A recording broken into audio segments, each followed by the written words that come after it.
How do you drown a shark? That is the question, because you have to drown him. You have to make him uncomfortable, and you have to hurt him.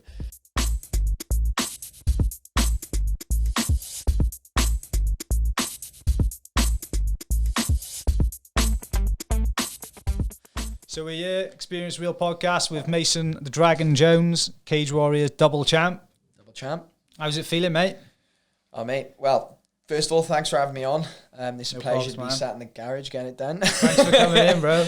But yeah, good. Obviously, the first belt I won, that sounds wild, in March. Yeah. That was something that I've always wanted to do, and it was always on my goal list to win. Like, it wasn't like something that was that exciting for me to win, because I always knew I was going to do it. Like, it was always something I knew was just going to be part of the journey, and it was just a milestone to tick off. So I was more so, I had a lot to say after the fight. Like, obviously my friend was in hospital at the time. He's actually out November 30th now, so he's done a massive recovery. Fair play. He had a sort of sudden paralysis he did. It's OC something. First of all, they thought it was Guillain-Barré, and they thought it was transverse myelitis. All of them take about 5 years to recover, and he's done pretty much a year now, just under a year, and he's looking to come out. Obviously, he's not fully recovered. He'll be on like a Zimmer, and he'll be struggling with his fine motor control, but he's up and moving, and he's the same age as me, so he was a sudden turn on. Good footballer, really healthy, like loves a party, but all of a sudden then he was in bed, couldn't move. Yeah.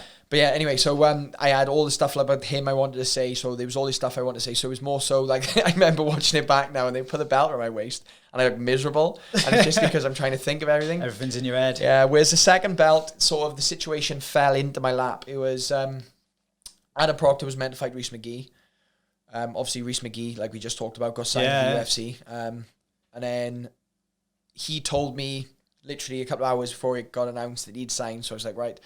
And we'd already looked at Adam Proctor, because after this fight, they was like, oh, look, it's like, no one at welter, you could win the welterweight belt. So I was like, oh, we'll think about it. So I looked at Adam, I looked Adam up.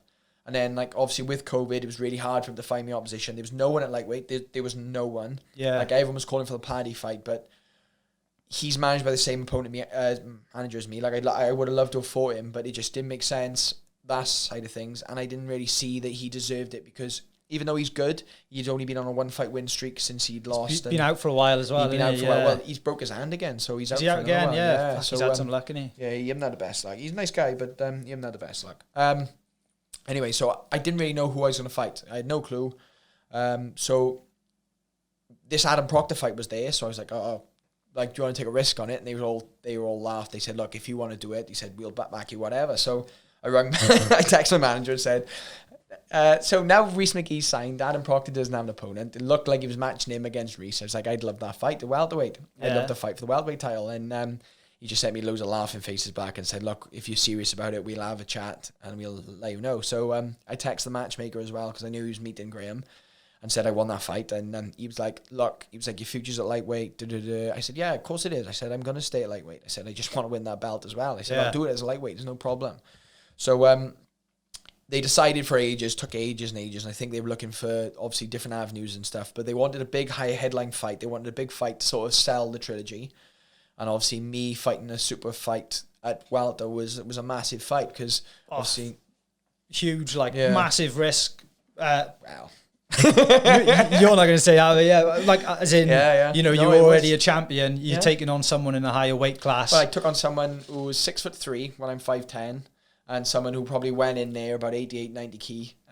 We weighed in at 77, so that's 170 pounds. So he's probably in there like 205. Yeah, he's a big boy, isn't he? Big boy. Man, the weigh-ins, like I was, just looking at it, and the height difference was the weigh-ins mental. was big, but when we went in the actual cage and they saw the difference in the height of the two of us, like, for me, I was just laughing by the time I was in there, because I knew I had his measure, I knew I was going to do him, but for everyone else watching at home, like, the height difference was massive. Like Graham said, obviously, Graham Hyland, who's the general manager of Cage Warriors, I spoke to him after the fight, and he said, I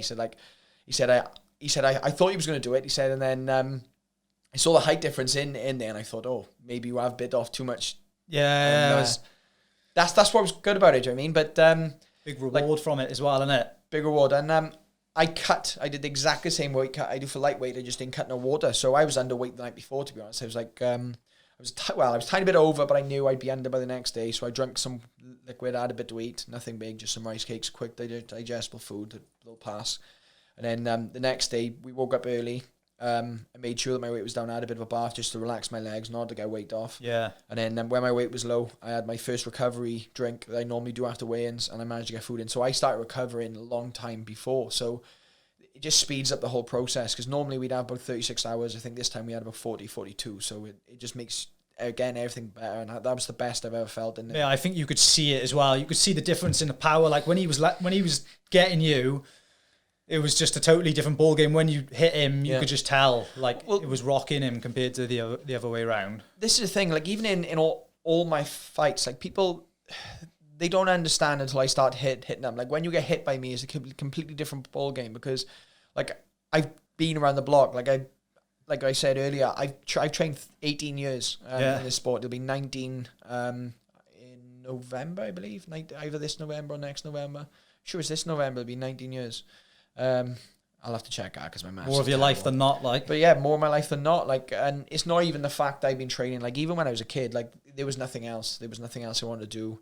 Like, I was never a big drinker when we was coming through. Obviously, I like to go out with the boys and I like to enjoy myself. But I was always a Desi driver. I was always the one looking after people. Like, I never really liked drinking. I've been completely sober now for, like, teetotal for nearly 4 years, 3.5 years. Wow, wicked, man. So, like, on purpose, obviously. Purposely, yeah. Like, I'm not an alcoholic. Do you know what I mean? I haven't got shit. I mean, just the fact that it was just like, I turn up training, like, we go out weekends, and even if you had a little bit of drink, or you hadn't really drunk, because I wasn't used to it, I'd feel it for days anyway. And then even like the boys I knew who was drinking a lot, you could see the difference in their performance and, like, with the weight management and stuff. Like, I was training as a pro when I was 15. Do you know what I mean? So, like, my friends were going out drinking at 15. Like, most of my friends started drinking like 13. Yeah. So they was on they was on some serious narcotics at 15. So I just never been interested. No, I'll talk for days. Yeah. Sorry, I bet you've seen plenty of people who probably had great potential and sort of fell off with the beer when they turned 18. I even know a lot of boys who were doing, like, living the dream. Do you know what I mean? Like, they're in the highest promotions, they're doing well, and they're sacrificing their career because they just cannot live without doing it. Do you know what I mean? And there's such a social custom to drink and this and that. And, like, with youngsters now, like, I remember, like I said, like, my friends, like 15, 16, they were touching base and smoking weed and stuff, like, nothing serious, but drugs that were about then. And then obviously by about 17, 18, they started obviously coke and stuff like that, which is normal now. Mate, it's the way of the world, isn't it? Like, I know boys who were taking coke at 13 now. Do you know what I mean? It's just crazy, like, man. It's crazy. Like, people can't even go out and enjoy themselves without doing it. And, like, I know boys who, like, good friends with who they go out and they cannot, like, enjoy themselves without getting drugs in. As soon as they have one drink, they're like, oh, we gotta get in. I'm like, yeah, I'm exactly the same. Like, when I go out with my mates, not me personally, like, but sometimes, you know, it can take over. And I think, like, development, especially like 13 years old, do you know what I mean? That's going to kill a lot of dreams, man. Yeah. And it's no good for you. Like, well, I know a really good football player, really, really good, who was playing Premier League teams, really interested, and like, he had a lot going for him, and his family had struggled with alcoholism, and he just dissolved into it, sort of thing. And like, he's blown it just because he wanted to drink and he wanted to party. And it's like, I understand, like, obviously I want to party as much as the other person. Like, I even used to love going out sober and stuff, but it even got to the point where I realised, even going out, like, the late nights, and, like, you're going out and, like, you're on your feet for like 9 or 10 hours. The next day then you're recovering, and then you're back training Monday, or, like, people want you to spar on Sundays, and you've been out, God, you've slept like 3-4 hours, and you're trying to go sparring with world-class pros. Do you know what I mean? It's takes its not toll. going to work. Well, it's like, even sober, and then he just got to the point where I just couldn't be asked. Like, the only reason I was going out really was just to meet people. Do you know what I mean? Like, I was never really interested in relationships, because relationships didn't work with the schedule I was keeping. I had no money. Like, we've spoken about it this year. This will be the first year since I started a career in martial arts. Which was 15. Like, I was getting taken out of school at 15 to train full time. This will be the first year I actually make a profit this year. Wow, that's mad, isn't it? First year. So, like, most of the time, like, a lot of people who watch this, if they know me, like, I've gone, or they follow me on Instagram, anything, they'll see, like, I've done camps in Team Alpha Male, all sorts. And, like, that was money I had, a bit of money I got left to me, so I used every penny of it to go. Do you know what I mean? So you invest in yourself. I invest in myself, and it was just sort of like rather than go on holidays, or rather than buy a car, rather than this, or do this, or put money into a house, I was like, I just want to go away and train with the best people in the world. Do you know what I mean? And Like, that's the difference. Like, there's nothing I wouldn't really sacrifice for it. Yeah. And it's worked out. Like, I used to sacrifice relationships all the time, and I never really wanted to commit to anything because they always wanted, like, girls, whether they meant or not, they wanted to go out. They wanted to have to, like, go out for meals and stuff. I couldn't eat because I was either cutting weight or I was skint. Yeah. They wanted nice cars, and, like, I had a nice enough car, but like, the mileage and the way I used to drive and the way I used to go training all the time and stuff, and it builds up, do you know what I mean? So I never really had the money to do that. And they want all this stuff, and I was just not interested until I met my girlfriend now, and like, she But she was Olympic Taekwondo. She's got a Commonwealth Games bronze medal. She's got Olympic qualifier gold medal. Like, she's done more at high level sport than I have. She competed at a way higher level than I have, and like, she is completely different to every other girl I met. So she encourages me all the time. She helps with everything she can. She's studying law now, actually. So again, that'll be a massive help along the line. But she's insane. So class, man. That'll really. It's really good to have someone who understands the position you're in, because she knows how much training it's going to take. 100%. And then obviously she criticises I have seen you talking about that quite a bit. Yeah, honestly, the kicks. Yeah. So my fight against Joe, I threw, like, apart from the calf kick was chopping nice, and I threw one nice oblique, I think, or a couple of nice obliques. Oblique kicks at the joint of the knee, obviously. The straight kicks to the knee I like to throw. But anything I threw above the waist, like, she pulled me afterwards, and she didn't even say anything. She was like, "What the hell with that?" She was like, "You're embarrassing me." She was like, "You've improved so much." She was like, "You just can't put it ever in there." I was like, "I literally just smoked a really, really good guy in one round." I'm the champ now, like, and you're talking to me like this. And she's giving me shit. But, she knows the same as I do. I love criticism. I love it.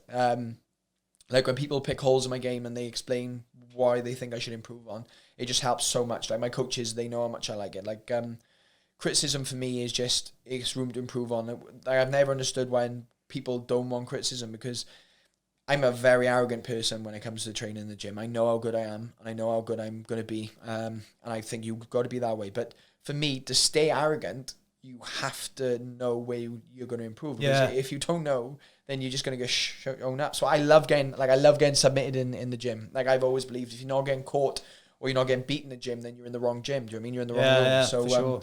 I love it. Like, I love being put in positions that other people find uncomfortable. Like, one of the times I trained in Team Alpha Male, Darren Elkins, who fights in UFC. So he's really good. He's got a weird style, yeah. So like, striking, I could smash him striking, but then we get the wrestling exchanges, and his wrestling's okay. It's nothing, like, hard to deal with, but he's dangerous with what he's good at. But I could out wrestle him a lot, and then. I remember he got me to down the once, and he's got the weirdest ground game style, which is, it is literally like him being under a clamp, where if he catches you in something and you don't react fast enough, you were dead in order. Like, he stalls you, and as soon as you stall and, like, the momentum stops, you're not going anywhere. It's like being stuck in the mud. Yeah. And he put me in the deepest hole. And I remember I was just trying to escape, and he was just dropping bombs on me. He was flattening me out. And he literally broke me in that round, and I loved it. I went straight back in the next week, and he never caught me in that position again. And I made sure I knew what I needed to do to make sure it never happened again.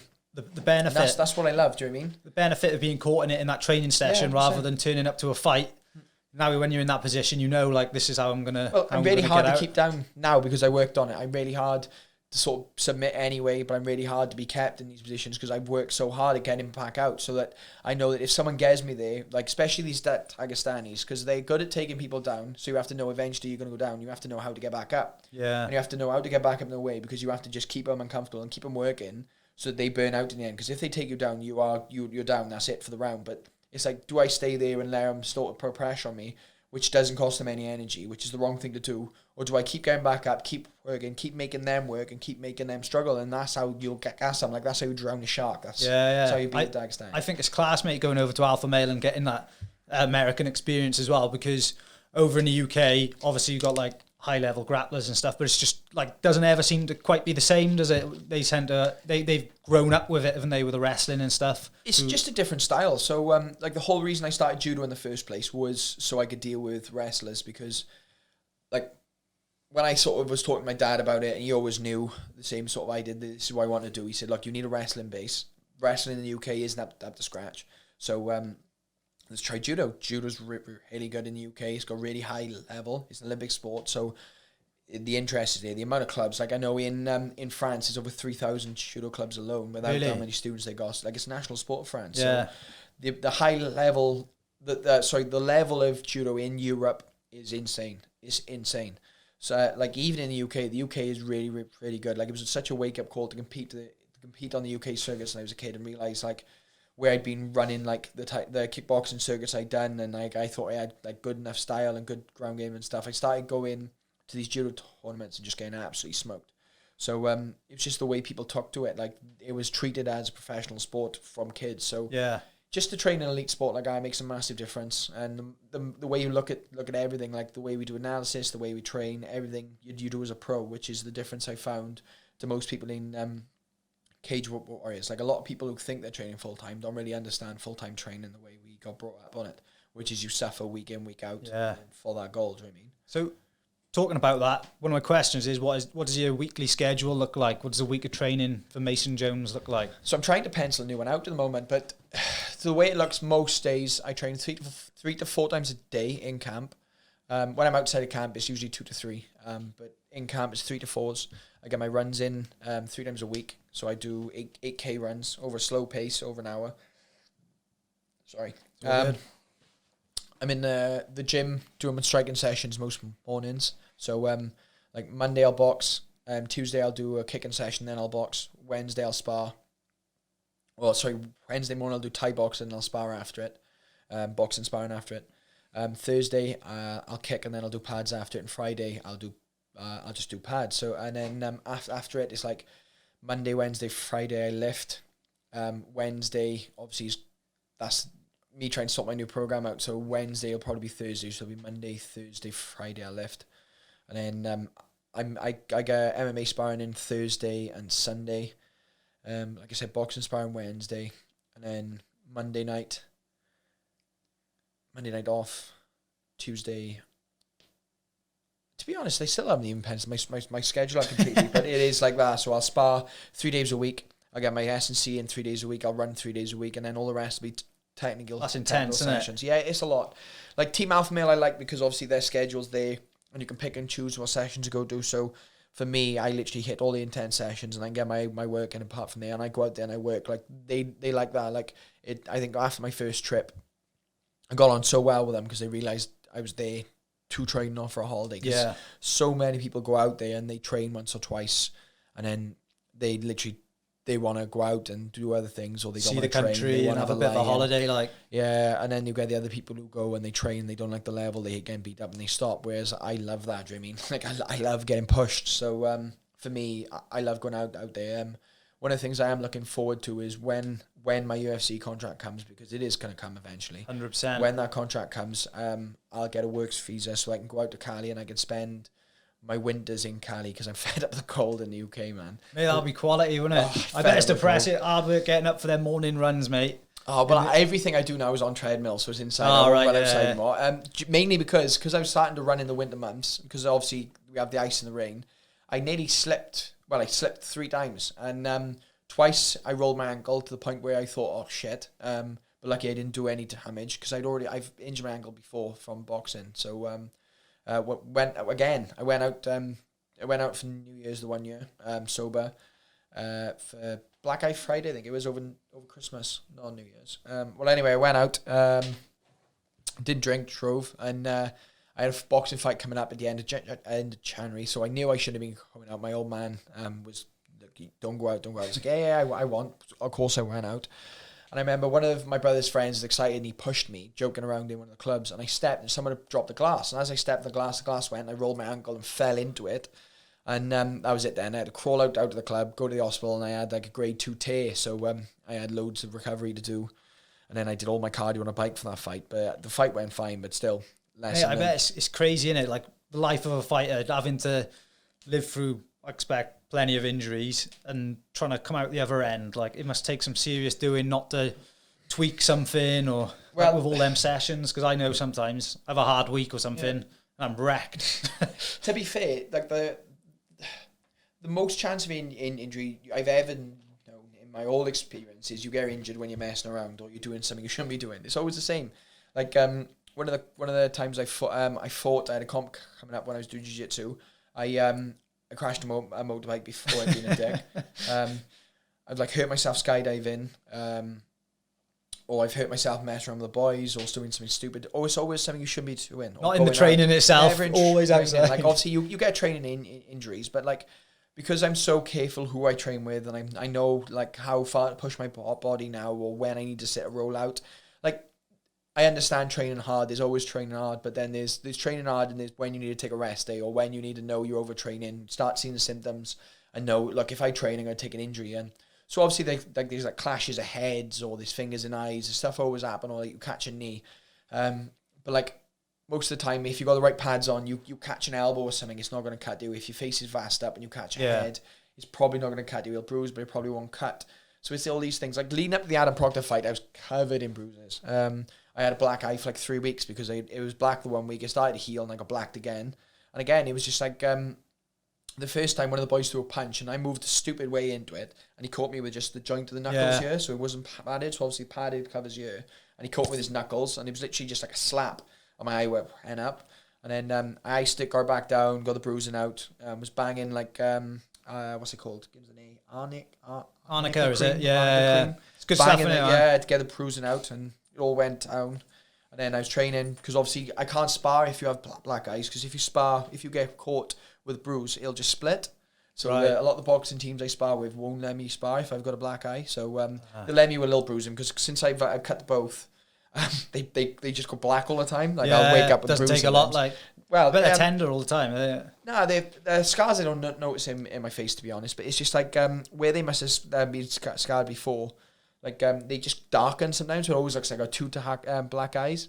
But yeah, it's just like I said, dealing with niggles and stuff. So like some days I'll wake up and I'll have like stiff knees or stiff ankles and stuff. But it's just I do a lot of recovery, I do a lot of stretching. Well, I don't do enough stretching. I should be doing more. Who does? There's always something more. You know what I mean? But because I got a good schedule where like I kick like twice a week.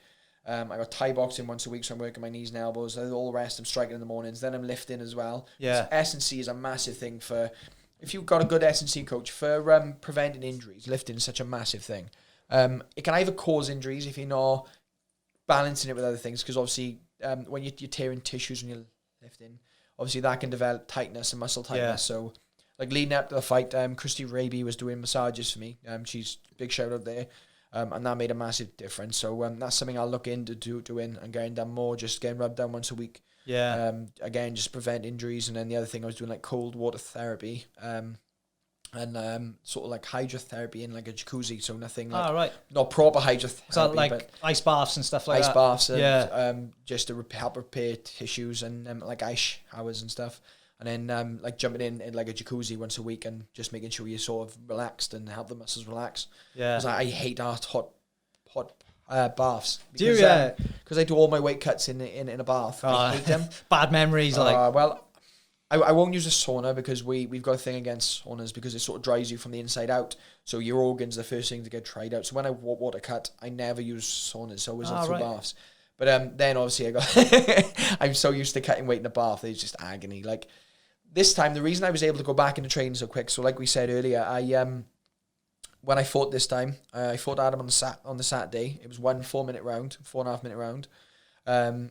We had a late night then because everyone was celebrating afterwards, so I didn't get to sleep until about 4 o'clock because they were just loud in there. Me and my girlfriend jumped in bed early, just had to chill them because everything had been so mental with all the isolation and stuff. We just wanted to relax. Going to bed, and we knew how bad it was going to be because when I looked at my phone after the fight, so after the fight, by the time I got out, it'd probably been 2.5 hours. By the time I got back to my phone, or 2 hours, I got tagged in 150 Instagram posts. Mental, I bet. And I had over, on my Instagram requests, it was just 99 plus.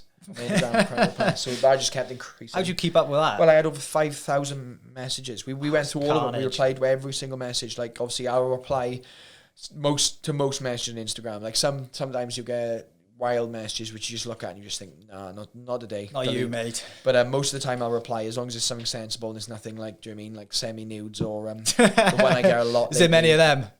No, not so much. The most ones I care is either my friend would be a really good fight against you. I get a couple of them, or it's boost your Instagram content by paying this fee, and I'm like, delete. 1,000 subscribers, £10. Do you know what I mean? Just grow up. I know, it's a crazy world that we're in, mate. That's pretty much why people are living their lives these days, isn't it? Instagram. Well, to be fair, for me, my retirement fund, the way I look at it, my retirement fund is going to be my Instagram. Like, that's what I'm big on. I'm big on finding ways to make money so that you don't have to live off a fight purse, because I know too many fighters, really good fighters, who get injuries or they have bad fights and then they're out for a while. Yeah. And then they're living off the purse of a loss, which is nothing when you get taxed, you get paid on. Like, people look at UFC purses as big money, but starting salaries in UFC is 10 and 10. So that's 10 grand for a win and 10 grand for 10 grand for turning up and an extra 10 grand for a win. So it's a win bonus on top. So UFC, obviously, they do it because if you've got two fighters on 10 and 10, then one of them is going to win, and so they're only paying out 30 instead of paying 40. Yeah. So it looks better for, obviously, the fighters, and they can balance their books, which makes pure sense to me. Well, if you lose, you're only getting 10 grand. Then you have to pay your coaches. Then you're paying your manager. So you're losing, 20 to 30% there already. So you're stuck with 7 grand. Then you would have to pay your bills and stuff for camp fees. So you're down to, 4 grand. Yeah. So if you're only fighting 1 year, you've got 4 grand for the year. Sounds like a lot of money. Like, when you say 10 or 20 grand for a fight, it sounds like a lot of money. But when you break it all down, realise what you're left with. The way I want to do it, I want to get to a place where I'm earning 50 grand a year through sponsors. And through everything else I can earn money from, wherever I'm going to start my own business in the next year or two. I just got to get a couple of things sorted. Say what in or? No. I'm trying to sort a YouTube channel out now. That'll be another big one. Definitely, mate, do it. Sort YouTube out just for a day in the life of... It's all sorted, thankfully. So I got a good crew who's going to help.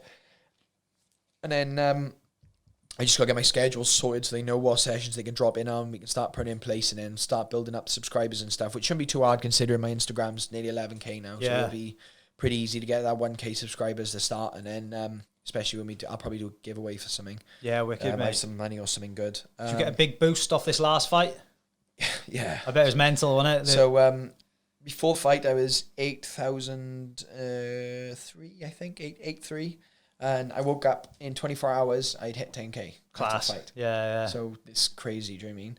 But now we're nearly at 11. That's considering I've been that busy with stuff. I haven't been managing my social media that well. And with everything going on with all the lockdowns and stuff, it's been hard to get like a good photographer in or people to get good shots, because it's good content's the hardest thing. So lucky enough, another good shout out, Sash Shots. He's a guy from Cardiff who pops around to the gyms and just takes photos of the fighters. I've seen some of his work. It's class, and some of the stuff he does is shit up. Well, he doesn't charge any of us, and he sends us photos. So I've always had a lot of respect for Sash, because again, he's given us a service because he likes the hobby of it and he likes the art to it. So he gets to watch sparring, and we're all happy enough to have him there. So he takes some awesome shots for us.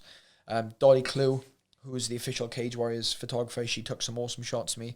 But there's only so many of those shots you can post before you start running out. So I need to get some new content. So hopefully with this now I can get some work for that, and I can get some videos and stuff put up and all sorts. Mate, definitely get the revenue streams going, innit? Because you're in a prime spot now. The spotlight's on you, really, innit? It's only going to increase, do you mean? So if I can get this in place now, we get a video out next week before anything starts kicking in. It should all start going on, do you mean, on the way up. I mean, catching the right time, so that the deal I'm going to have with the crew is sort of eventually, I don't want it to, I'm not going to take any money from the YouTube, and then eventually when it starts earning money, they can take and use that as a salary, and then when we get there, we can start talking when we're earning decent money. Definitely, mate, do it. For me, it's just for sponsors and again for publicity wise, it's something else for you to grow. Do you know what I mean? Yeah. So, again, retirement funds. For sure, mate. Mate, you cut hell of a promo at the end of the fight. Hell of a promo. I watched the video earlier, and it's just quality. You literally said exactly what you want. I mean, I don't know. There's no way they can deny you, is there? There's no way.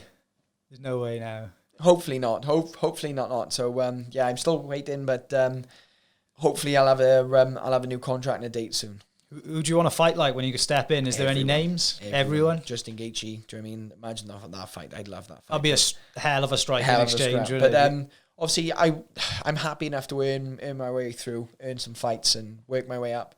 A 10-0 record sounds fantastic, but it's still novice record. Do you know what I mean? It's not that experience. I'm only starting to step into the deep end now. So I'm happy with wherever they want to give me. If they want to throw me to the wolves, then we'll see. Do you know what I mean? I'm happy to play. So whoever they want. I'm game for. I'll put on performance, win or lose. It's a stacked division, man, and as well, isn't it? Lightweight. Lightweight is the hardest. Yeah, I'm not over welterweight. Like I'm 5'10". That weight is perfect for me. It's a hard enough cut. I'm still cutting quite a lot of weight. Like when I did the welterweight, I still dieted to make welterweight. Like that was it. I still had to cut quite a lot of weight, but nothing near that I do for lightweight. But I like the lightweight cut. I like it. I look a bit like I've been doing heroin after weigh-in, but I feel good. As long as you haven't been, you're all good. Yeah, it's all true. Do you know what I mean? That's not the way I'd make weight, but as long as you're making weight, up to you. And mate, class. Honestly, I think, like I said, stacked division. Some of the names in there mental. Like I got a few on the screen. Like Dan Hooker, Justin Gaethje, Dustin Poirier, Conor McGregor, Habib, Barbosa. Barbosa's gone a featherweight. Yeah, he's 45 Paul now, Felder. There's Kevin Lee's gone a welter, or is he still lightweight? Yeah, he's still he's lightweight on you anyway. And Iaquinta.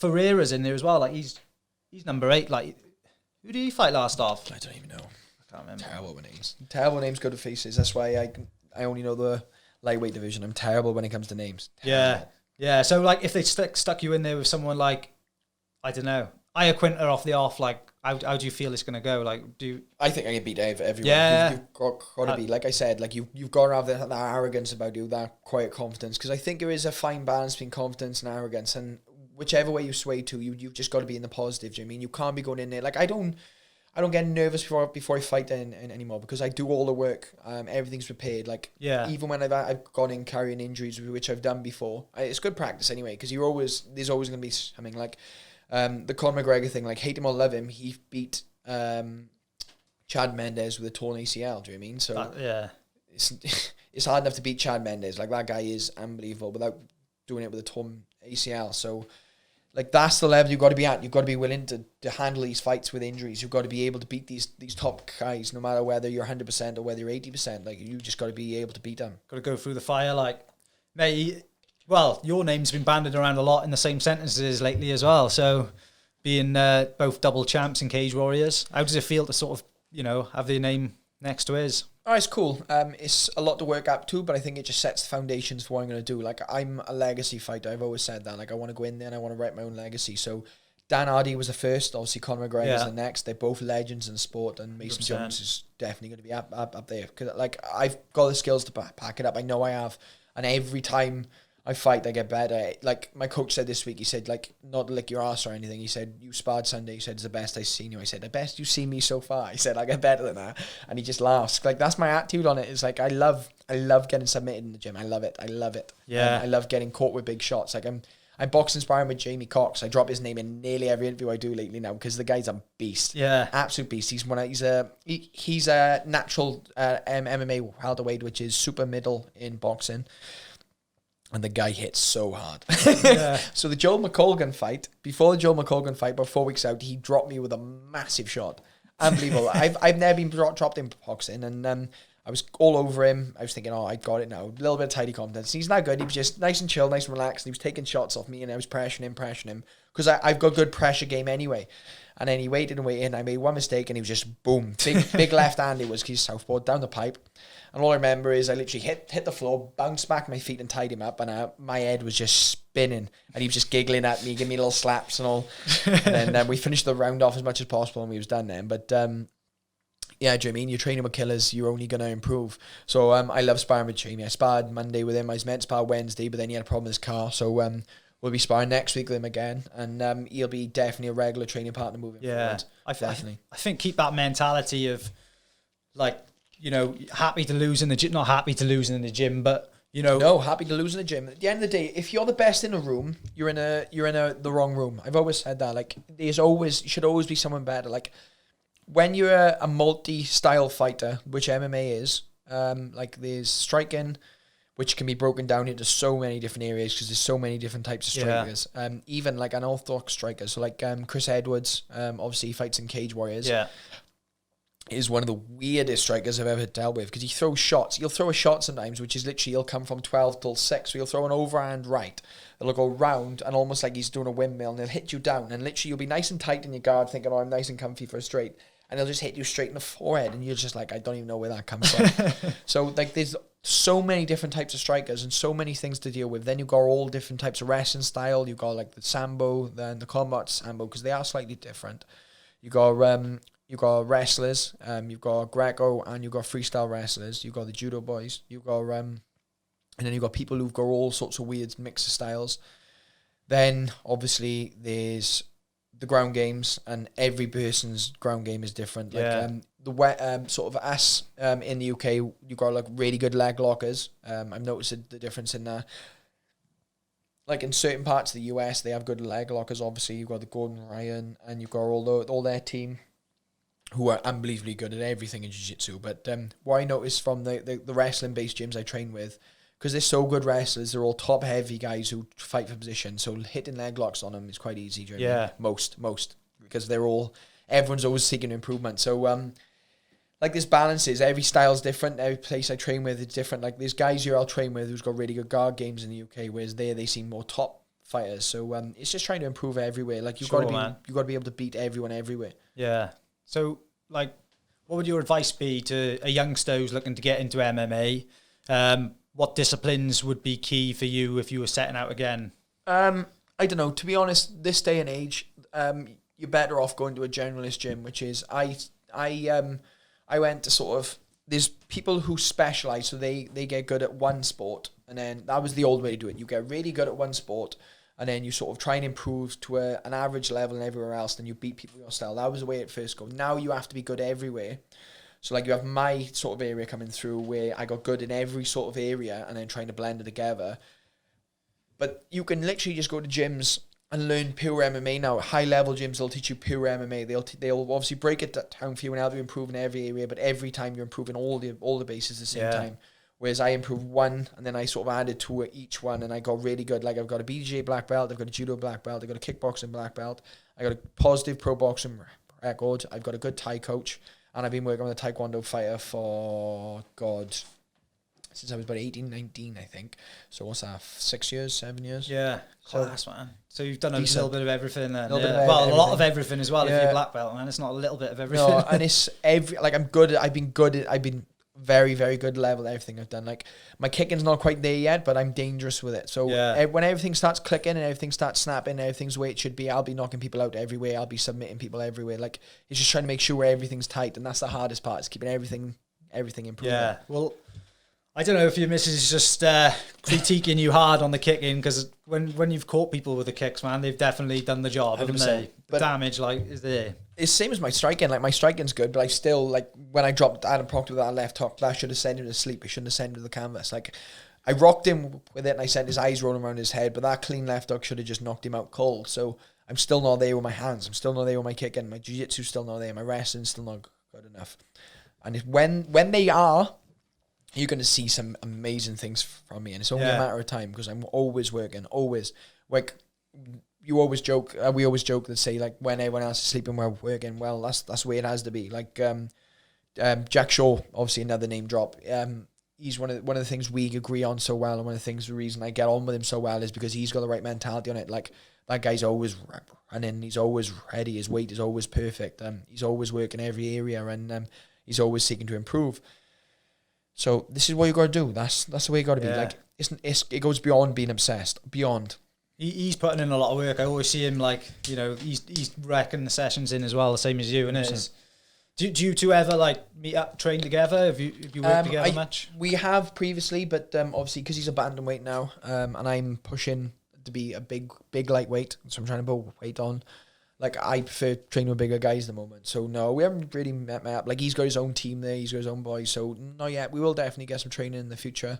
Like, Jack's unbelievably nice. Like, I'm not just saying that, because a lot of times you'll say that about people who's in the same area. Like, oh, yeah, they're really nice people, but you may not get on too well. But Jack is exactly like he says in the tin. He's a lovely person, and he seems real humble. Like, I mean, like, I've had it before where I've had people message me and say, like, oh, look, like so-and-so, we're trying to raise money for something. Can you sign my t-shirt? And I'm like, send it here, I'll sign it, we'll send it back. They're like, oh, can you ask if any other fighters will do it? And I'm like, messaged him before, and I've been like, oh, look, they've asked me this, give them the backstory. Like, if I pop it down, will you do it? And he's like, yeah, no problem, pop it to the gym. And then you've given me back like a week later, and it's like, he signed it, Marshman signed it. Like, Brett's behind it. Like everyone's, quality. yeah, we're all there to help each other, and we'll all support each other. Like, no matter where you're from, we're still Welsh. Do you know what I mean? So we'll always back. I'll always back a Welsh fighter, no matter who they are, even Class. if they're not the best, they're not the nicest person to me, or if we've had previous. It doesn't matter. Like, I'll always back them in a fight. Yeah, that's cool, man. I think so. Yeah, stick together, innit? Like 100%. They've opened a bit of a gym up there, innit? It looks like massive. It's really mental. nice. Like, yeah, set up. The guys lovely. The locations look lovely. Like, fair play. They've done a really good job with it. Like, they've even got a nice like kit there, change rooms, showers. It's awesome. It's an awesome base. Awesome setup. Yeah. So you're training out of Celtic Pride, is it? Nice. Yeah. I train out of Pedro Bessa. So I fight out of Pedro Bessa. That's because I train out of Celtic Pride. So I do my Thai Jiu-Jitsu there.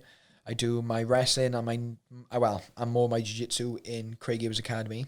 Right. I do my boxing and my Taekwondo out of Pontypool Boxing. So Carl Betty does my Taekwondo there because he boxes at the same academy as well. He likes to mix it up as well. So he's got a really good Taekwondo style. I lift out of Celtic Academy. Reece Jones PT is my PT, and he is based in the Celtic Academy. So that's in the Celtic Manor. There's a drop driving range and there's a private gym there, and it is perfect for what we do. It's big enough to be. There's like 3 lifting platforms and a massive track and like loads of other kit there, but it's all specialist. Yeah. So it's like a private closed doors gym for us, so it's perfect. And then, am I missing anything? I don't think so. But yeah, so fair bit of travelling going on in your week. Well, I'll travel to Newport to Spa, St. Joe's. I'll travel to Pontypridd sometimes to do my MMA sparring. We're doing a lot more MMA sparring at Celtic Pride lately, which is in Abtillery. So like some days I'll go to Pontypool Boxing Gym, I'll train. I'll train there early, I'll train for like an hour and a half, 2 hours. Then I'll jump on the treadmill and run. Then I'll go home, have some food, sleep.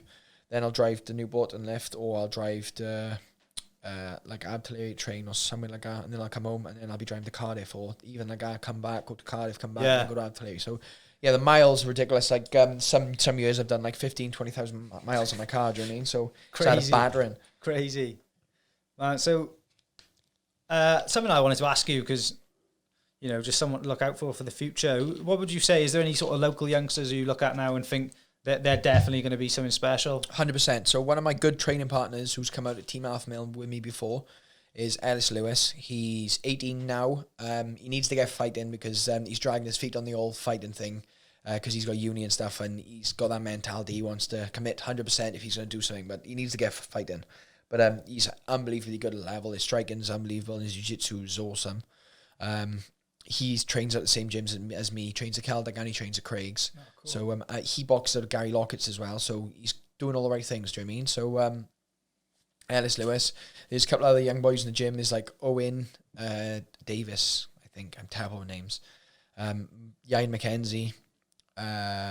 Josh Hudson isn't young, but he's dragging his feet on, turning pro. He's done some really good things, amateur.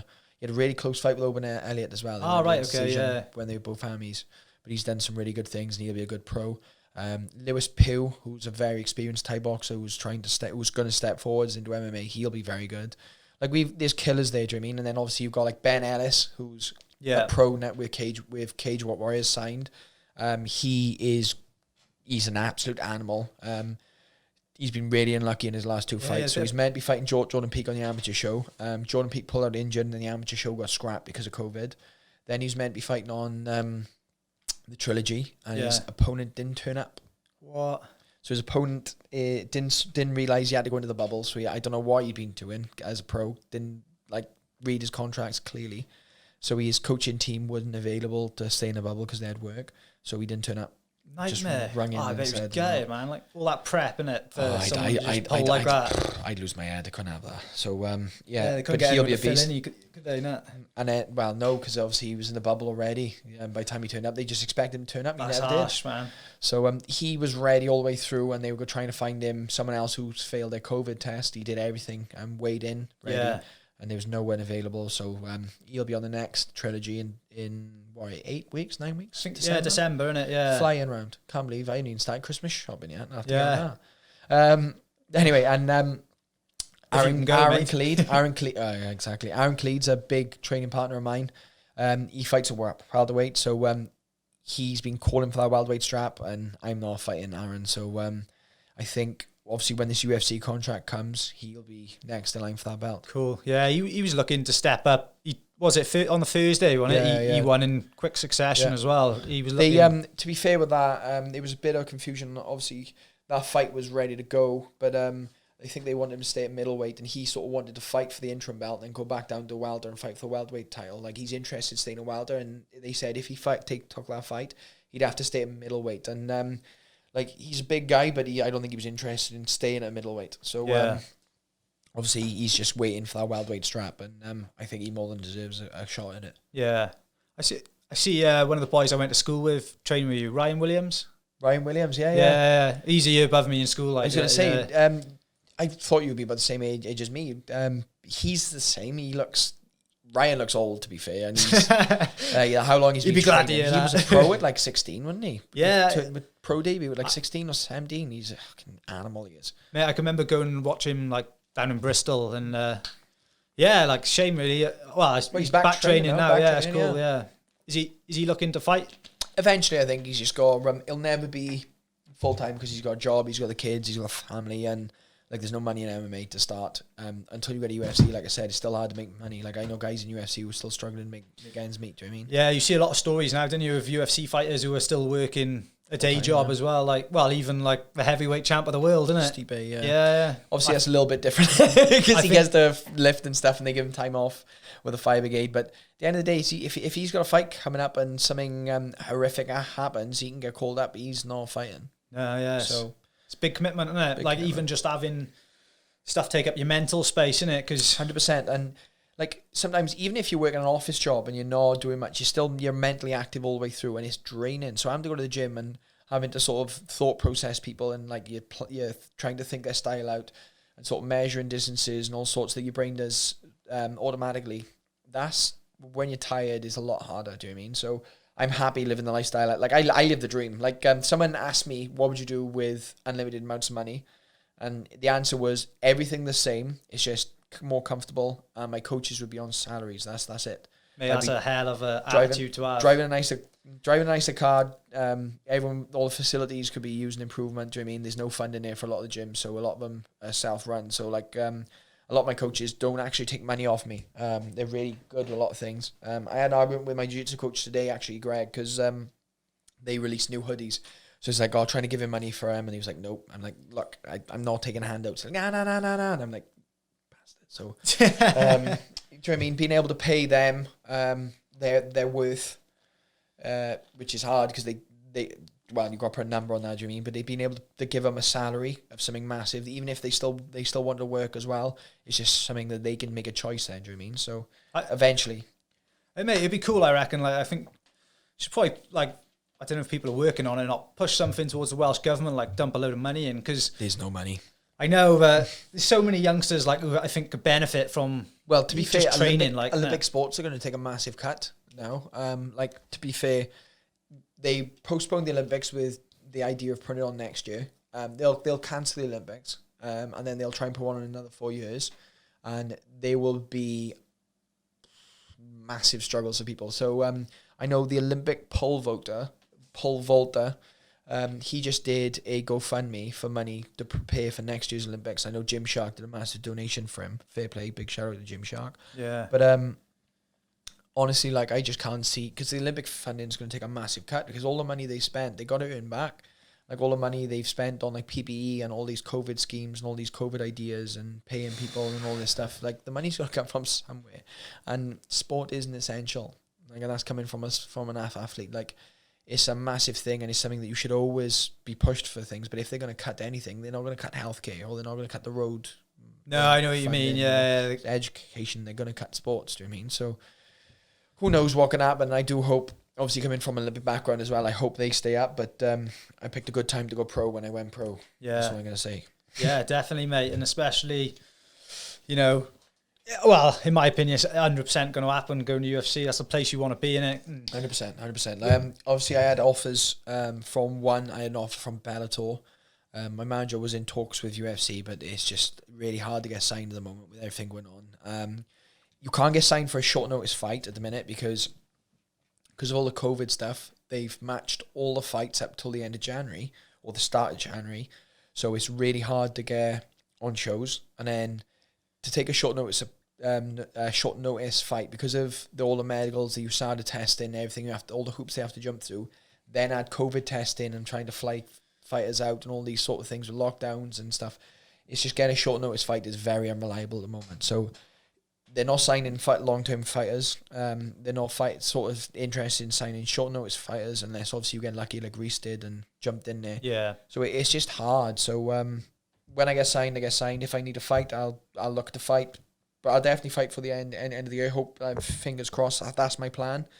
But it just depends on where and who. But I'm not interested in Bellator. I'm not interested in one. I just want to go in UFC. Do you know what I mean? And one of the things I always say is, like, if you speak to a casual fan and you ask, they always say, "Oh, do you do that UFC stuff?" Do you mean? They think that's actually MMA, don't they? Stuff. Well, that's the thing, and it's like because UFC is the pinnacle, and whether it's the best amount of money, because obviously Bellator's got a lot of money, it's still the highest opposition is UFC. Yeah. Well, yeah. If you really want to get there, be the name. And like you said, you have that retirement fund you're looking for. I think being a UFC fighter is probably going to step you in good stead for that. I just want to fight the best fighters in the world. And anyway, that, man, as long as, do you mean? And those are in UFC, especially all these Dagestanis coming through. Do you mean? I'd love to educate a few of them. So. What do you think of like Khabib? How would you try and combat his game? Because that's the question. How do you drown a shark? That is the question, because you have to drown him. You have to make him uncomfortable, and you have to hurt him. And it's very hard because he has his own comfort zones, and he's very good in his comfort zone. So you have to make him uncomfortable, which is very, very, very hard to do. It's like the Gaethje versus Khabib fight is so interesting. Same as the Ferguson Khabib fight would have been interesting because he is beatable. You've got to beat him. Do you know what I mean? And it's easier said than done. Like Poirier had a really good guillotine on him, and there was more chance of him going to sleep than it was him tapping to that, and that was deep. That was close. I thought. Deep. Yeah. So I don't know. I'd love to see Gaethje beat him, but like my heart says Gaethje, my head says Khabib, so I'll be looking forward to watching that fight. Yeah, I can't wait. Yeah, so close now as well. And it's on 7:00 now, I think. Is it? They're doing it. I'm sure they're doing UK time. I'm sure I read that. I think I've seen that somewhere as well, but it's either that one or this weekend. But I'm sure it was that one they're doing 7 PM. So it'll be cool. Because it's so hard in it being in the UK, having to stay up. Like I expect you don't do it, do you? But I've done it like a few times, and I'm a dribbling mess. We did it for the Conor McGregor Jose Aldo fight. Remember, that was fun. Stayed up till 5 a.m. for a 9-second fight. I've stayed up before and literally fell asleep like before the main event. Like you wait up till like 4 o'clock in the morning and then... My girlfriend says all the time, she's like, "Oh, come on, let's stay up and watch a fight." I'm like, "No, I want to go to sleep." She's like, "Oh, why?" I was like, "I don't know, maybe because you can stay in the mornings." Like, she's in uni now, so everything's obviously online, and even when she'd have certain days off. She'd be like, "Oh, come on, let's stay up." And I'm like, "No, you'll sleep in till like 11 o'clock. I got to be in the gym at 7 o'clock in the morning." I know. "Oh, you're no fun." I'm like, "No, I want to go to bed. I'm like an old man." It's draining, isn't it? Oh, I hate staying up. No, I love sleeping. I love sleep. You squat out on a Friday, Saturday night, be right as rain Monday, mate. And like, I can't even stay up and watch a fight in now. I'm a mess. I used to do that. Do you know what I mean? We used to go out Friday. I've done this before, so I've literally gone out on Friday. Obviously, didn't drink. I don't know how people manage to drink into it. Gone out Friday, like trained all day, gone out, come in at like 4, 5 o'clock in the morning, slept for a few hours, gone training the next day, then gone out that night. And then literally come in 5, 6 o'clock in the morning, gone to sleep for a few hours, and then gone sparring. I'm like, I don't even know how I managed to do that. No clue. Mate, sometimes like you get in this weird place, don't you? Like I've had it on a hangover before when I was like lifting weights quite a lot.